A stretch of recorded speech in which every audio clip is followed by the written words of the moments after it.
Hello Scorpio! Welcome dito sa aking channel Scorpio. Alamin natin kung anong messages, vibration, gabay, energy para sa inyo lahat. Ito ay bi-weekly reading guys. Last 2 weeks ng January 2024 para sa lahat ng Scorpio friends natin na nanonood. Okay. 3 cards, magical blessings, and moon energy. Okay Scorpio.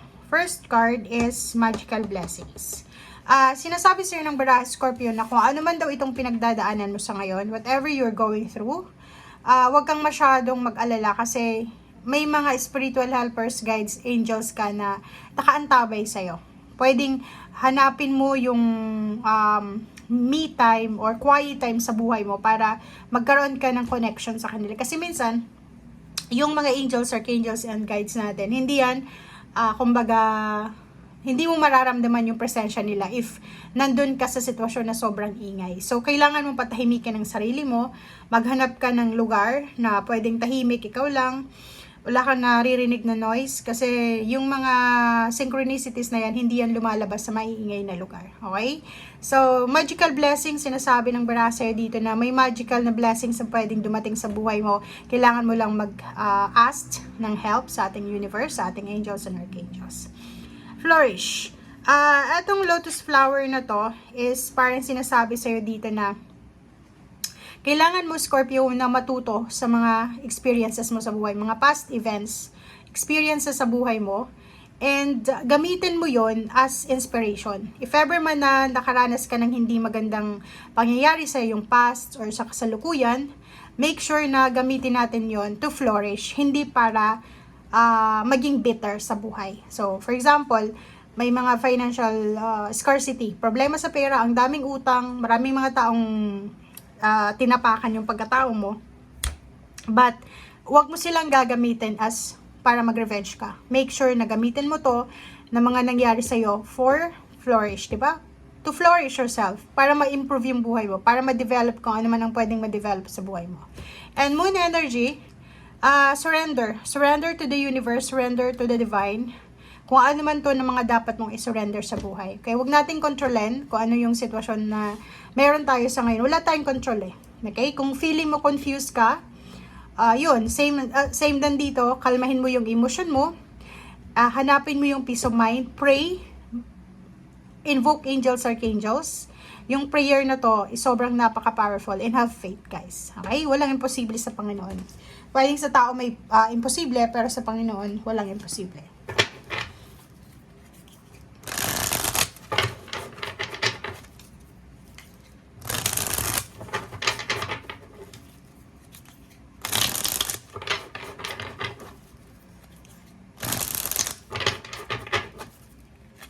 Okay, Scorpio. Okay, Scorpio. Kung makikita mo dito, kasalukuyan kang nandito sa 5 of Earth. Mag-comment ka sa comment section, raise your hands. Sinasabi kasi ng baraha sa'yo dito na kasalukuyan kang namumroblema sa kakulangan sa pera. Like, nangangailangan ka ng assistance, nangangailangan ka ng tulong, proteksyon, paniniwala. Feeling mo dito, itong 5 of Earth is walang-wala na, 'di ba? May trabaho ka siguro pero pagod na pagod ka sa trabaho. Parang hindi ka satisfied sa kung ano man tong kinikita mo. Ang 5 of Earth na to, sinasabi ng barahan na may way out, 'di ba? Yung mga problema mo sa financial, physical health problems, kung may mga yung anak mo or kung ano man asawa mo may mga problema sila na kailangan mong tulungan, sinasabi ng baraha sa'yo dito na huwag kang mag-i-stay sa ganyang situation na stagnant. So, ask help. Kailangan mong humingi ng tulong, kailangan mong lumabas dyan sa situation na yan. And 6 of Fire, sinasabi ng baraha sa'yo dito na etong mga nangyayari sa'yo sa ngayon, mga problema sa pera and relationship, ang kapalit niyan is success, recognition. So, and reclaiming of your power. So, sinasabi ng baraha sa'yo dito na huwag kang masyadong nakafocus sa kung ano yung wala sa'yo sa ngayon. Okay? Huwag kang mag-focus. Like, for example, focus mo, wala kang pera, wala kang pambili ng ganito, ganyan, wala kang pang, kung ano man itong focus mo na wala ka. Kasi, pag dun yung focus mo, talagang wala. So, ang kailangan mo daw ngayon is i-recognize natin yung ating mga pangangailangan sa buhay, and at the same time, hanapan natin siya ng solusyon. Kasi may mga instances, di ba? May mga instances na, okay, naghihirap tayo, pero instead na humanap tayo ng solusyon, answers, ang ginagawa natin is, nagiging miserable yung buhay natin. Nagiging sad tayo, na-stress, may depression. Instead na humingi ng tulong, nauuna na yung overthinking natin na hindi ako tutulungan yan kasi ganyan ganito. Hindi mo pa nga natatry, diba? So, itry natin na mag-ask ng help sa mga tao sa paligid natin. If no one na diba, mag-share sa'yo ng tulong, pray. Mag-pray ka sa Panginoon na sana ibigay sa'yo yung tamang direksyon para ma-resolve mo yung mga issues mo sa buhay. Okay. So, yun.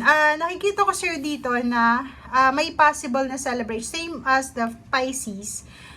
May celebration na posibleng maganap. Okay? Nakikita ko pwedeng makakakuha ka ng bagong trabaho. May mag-a-ask sa'yo ng yung oras. Parang ganon. So, may celebration dito with friends. May mga happenings. And isa sa posibleng celebration dito is tungkol sa pera. Pwedeng at the end of the month ng January, ikaw ay papasok sa bagong trabaho, susubukan mong magnegosyo, or siguro matatagpuan mo na yung solusyon tungkol sa problema mo sa pera. Okay.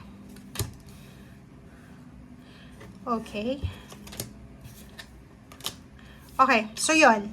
Meron tayo ditong 2 of Water, High Priestess, and 8 of Earth. Sinasabi ng baraha sa'yo dito, Scorpio, na medyo mahahati yung attention mo between your relationship, loved ones, intimate relationship, and work. Okay? So, kung makikita mo, 22 to, balance. So, makinig ka lang sa sinasabi ng intuition mo. Regarding relationship, huwag kang masyadong papa-apekto. Like, gusto mong ma-improve yung buhay mo, pero pinipigilan ka ng karelasyon mo. Kasi yung karelasyon mo, medyo silosa, wala siyang tiwala na etong gagawin mo is tungkol to sa trabaho, hindi to tungkol sa paghahanap ng ibang relationship. So, dito sa barahang to, protect what you have, diba? Sinasabi ng barahan na pwede mong maproteksyonan ng pamilya mo, at the same time, gawin kung ano itong trabaho na gusto mong gawin sa buhay, diba? So, 2 of Water, kung halimbawa silosa itong karelasyon mo, i-assure mo siya na etong gagawin mo is para to sa inyo. Especially kung may anak ka na. Challenge, determination, resistance. Diba? So, kung ano man itong challenges na to, it's either may challenges ka sa relationship, challenges man sa trabaho, nahihirapan ka sa trabaho, nahihirapan ka sa relationship, harapin mo to. Diba? Harapin mo siya, tanggapin mo kung ano tong problema, and at the same time, hanapan mo siya ng solusyon. Kasi mayroon ka ditong 2 of Air 2, sinasabi na pwedeng iwasan mo, 'di ba? So may tendency dito na instead na harapin mo yung problema, iiwasan mo. So nakikita ko sir, like for example, may karelasyon ka, ayaw kanyang payagan na mag-abroad or umalis para maghanap ng trabaho sa ibang lugar, instead na kausapin mo siya ng malumanay, explain mo sa kanya yung mga pros and cons ng pagtatrabaho or etong gagawin mo, plano mo. Ang gagawin mo dito is, pwede kang umalis na lang ng walang paalam. Which is, magdadala to sa'yo ng, parang hindi sa'yo, or pwedeng sa asawa mo, sa girlfriend, boyfriend mo, ng pain, confusion, and parang binitray mo din siya. So, kailangan mo pag-isipan itong decision making na to. Okay. So, Ace of Water, so, yun. So, comment down below, kasi pinapakita dyan ng baraha sa'yo na hindi ka makapag-desisyon. Pwedeng this last 2 weeks ng January ay hindi ka makapag-desisyon kung alin ba yung pipilian mo. Stability sa usaping pera or stability sa relationship. Okay? So, pag-isipan natin mabuti to kasi sobrang broad ng energy na to eh. Ganon din dito, 'di ba? Sinasabi ng baraha sa'yo dito na posible mong ma-solve yung mga problema mo pinansyal. Kaso lang, kailangan mo talagang mamili. Nandito ka sa crossroad eh. Kailangan mong mamili. Parang to eh, between work, for example, salary increase, position increase, pero kailangan mo ng lumipat ng bahay, mag-isa ka lang, iiwan mo yung anak mo, yung pamilya mo, parang ganun. So, mahirap magdesisyon dito. So, comment down below if nandito ka sa situation na to. Okay? Thank you guys. Bye!